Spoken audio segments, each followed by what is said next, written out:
Hey guys, I'm Andrew, also known as Iron Android, and I love to talk about movies and TV shows way too much. With that being said, in today's video, I'm going to be ranking my top 10 worst MCU villains of all time. But without further ado, let's get into it. In 10th place, I have Malekith from Thor the Dark World. To me, out of everything forgettable of Thor the Dark World, he is the most forgettable thing out of the entire movie. And he is a worse version of the Frost Giants, and he is just not interested in any way whatsoever. The only reason why I even consider him in my top 10 and crack the top 10 is because he killed Frigga, Thor's and Loki's mother. But other than that, I rank him like a 2 out of 10 of a villain. In ninth place, I have Gore the God Butcher. Literally, you have a S tier Christian Bale actor who is a legendary in every movie he plays except for the Dark Knight trilogy, and you put him in an MCU movie as a villain.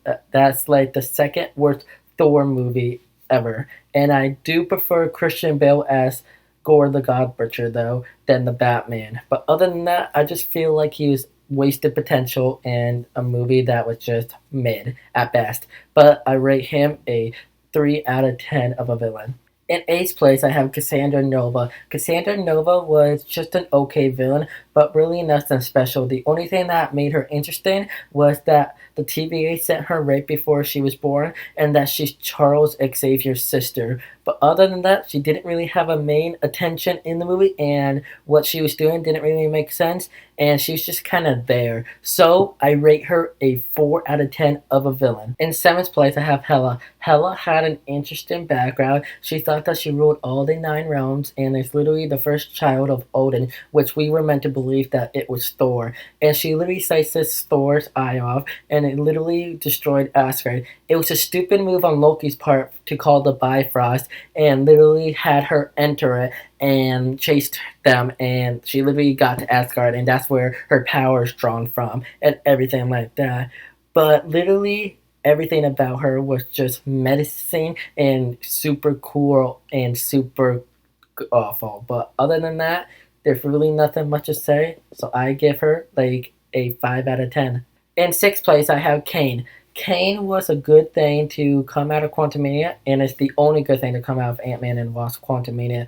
But the reason why he's on my list is because of Jonathan Majors and everything that happened, and now he is the most irrelevant MCU villain of all time. And it's not going anywhere, not going to see him anywhere, and it stinks because Kane the Conqueror was awesome, especially if you read about him in the comics, that he literally is the conqueror of worlds. And the only projects that set him up was Quantum Mania and Loki. But other than that, I rate Kane a 6 out of a 10 of a villain. In fifth place, I have Namor. Namor was a great villain for Shuri's first villain to take down, and they eventually worked together. But it makes him so terrifying because he is a ruler of the underground water kingdom, and that she literally killed the queen of Wakanda, Black Panther Shuri's mother, which I think is messed up. And he really wants to start a war with the entire world to hide vibranium, whatever, and it's kind of messed up.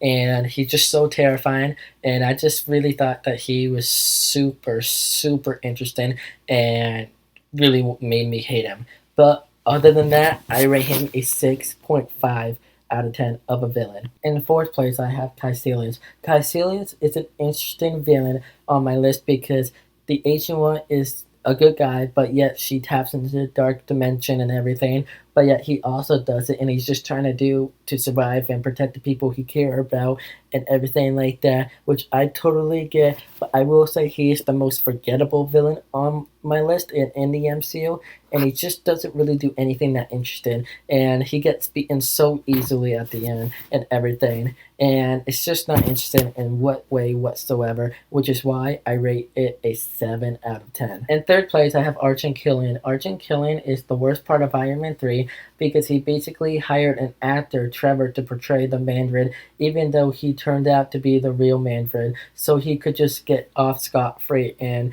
the fact that he and confused Pepper Potts and infused her with dangerous substances and stuff, which is kind of crazy. And the fact that he blew up Mark 42 and he still survived that just shows how strong he really is and everything like that. but he's just awful in every way, shape, or form, and he basically has the same backstory as Syndrome from The Incredibles.